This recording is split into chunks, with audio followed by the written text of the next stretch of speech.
What's up, geeks and game masters? Welcome to the Hobby Hub. Your resident GM Gabe here, and today we are going to discuss role-playing at the table, as well as tips on how to become one with your character, as I know it can be very difficult for new players to really get the ball rolling.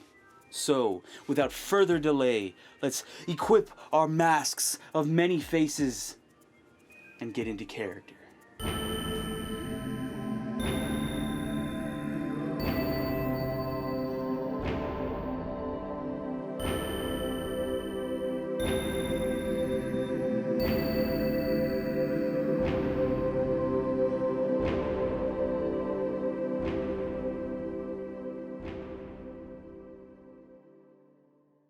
Role-playing.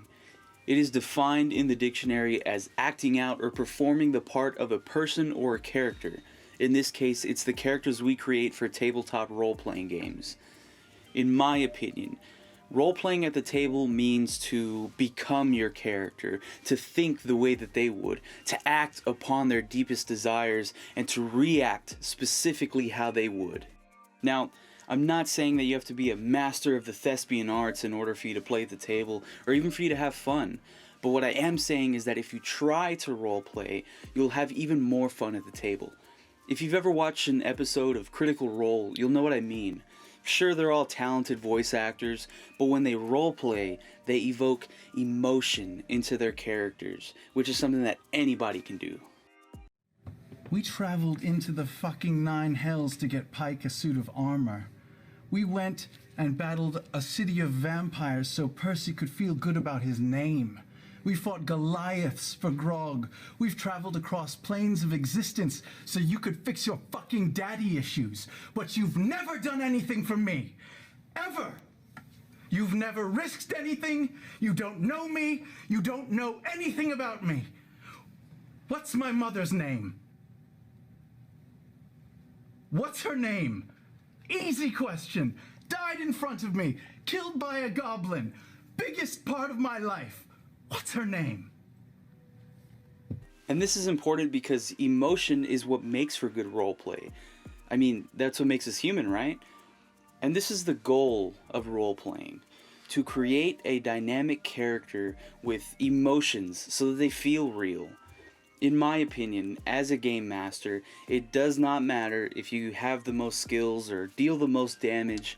What matters to me is that you can come to the table and you can roleplay your character to the best of your abilities. And honestly, the game feels so much better when everyone at the table is becoming their character. It makes you feel somewhat attached to these characters as you watch them grow and develop in the story.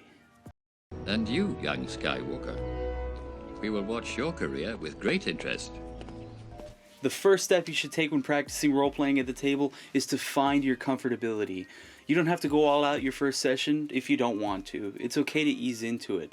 But as a DM, I wouldn't want anyone at my table to feel uncomfortable when trying to roleplay. The best way to practice role-playing and finding your comfortability is to just do it. Just do it! Honestly, 9 times out of 10, everyone's waiting for that one person to just do a voice or initiate roleplay in order for everyone else to feel more comfortable. Having a voice for your character isn't necessary, but it definitely helps others identify whether you're in character or out of character. If you'd like to do a voice for your character, the first thing you should do is find the voice that you're most comfortable with. Oh, maybe you want to sound Irish, or Scottish, or maybe you want to sound Russian. Or it can be something as simple as making your voice deeper or higher. Either way, it's good to practice outside of the game. As a DM, I have to play the roles of many different types of characters in a single session. So I practice whenever I can, whether I'm alone or I'm driving in my car. If you don't want to do a voice, that's perfectly fine. But I believe that every player should have these next steps completed for their character. You need to have a backstory, a personality, and a few flaws. When designing a backstory for your character, you don't need to write a 5-page essay explaining each of the days in your character's life. All your GM really needs is the defining moments that make your character, such as, do they have family? If so, where are they? What are your character's past experiences? How were they raised? What caused them to begin their adventure, and so on. And it's perfectly fine to take examples from popular movies and TV shows. Nobody's going to judge you for it, as I'm sure we've all done it before. If you have an idea brewing in your head for something, don't worry about being too original, as I'm sure someone's already thought of it. Your character's backstory is important for role-playing because it's what molded them into what they are today, and it will continue to mold them in the story ahead. Another thing your backstory will have an effect on is your character's personality. What are they like when interacting with others? Are they friendly, rude, reserved, outgoing? Are they different around strangers than they are with friends? These are all things you should know when role-playing your character. You can easily just jot these things down on your character sheet if you forget, but with time it will begin to feel more natural. Giving your character some personality will help you know how your character would react to certain situations, and it's key to role-playing.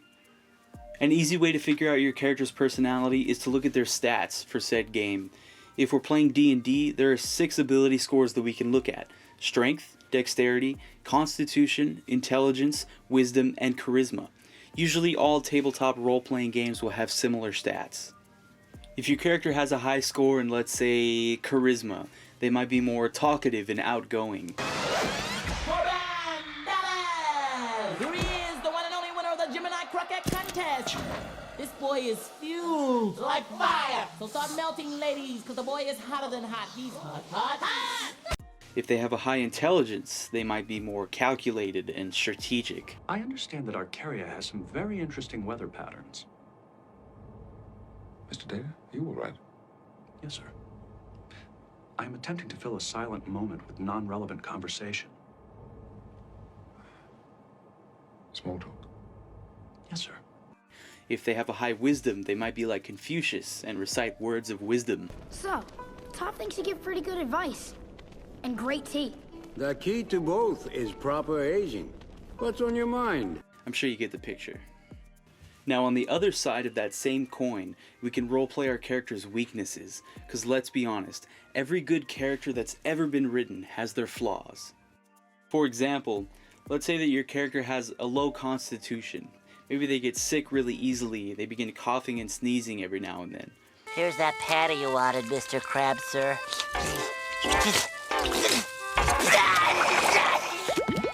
If your character has a low dexterity, maybe they're clumsy and they begin to fumble about once in a while. Julian! I don't know where I felt like I get a little drink around here, do you, bud? If your character has a low intelligence, maybe they like to use big words when in reality they have no idea what they're saying. Philosophize with them. All we are is dust in the wind, dude. These are all great examples of role-playing a dumb stat, which in my opinion is way more fun than role-playing your strength. Out of each of these tips that I gave, I would say the most important tip that I can give is to just let go and have fun. Don't worry about what anyone else thinks of your role-playing, as long as it doesn't interfere with the others who are role-playing. Know how to share the spotlight. And it's okay to have conflict with another player, just as long as you're both in character. It only becomes an issue if a player reacts negatively out of character. At that point, it should be resolved by you two and possibly your GM after the session is over. But like I said, just let go and have fun, because that's what these games are all about. Guys, I really hope that you found this video to be helpful. If you have any questions, comments, or concerns, leave them in the comment section below. We'd love to hear from you guys with any feedback that you may have. If you liked the video, don't forget to cast Fireball on that like and subscribe button. You know what it's about. Salutations, brave adventurers! Until next time.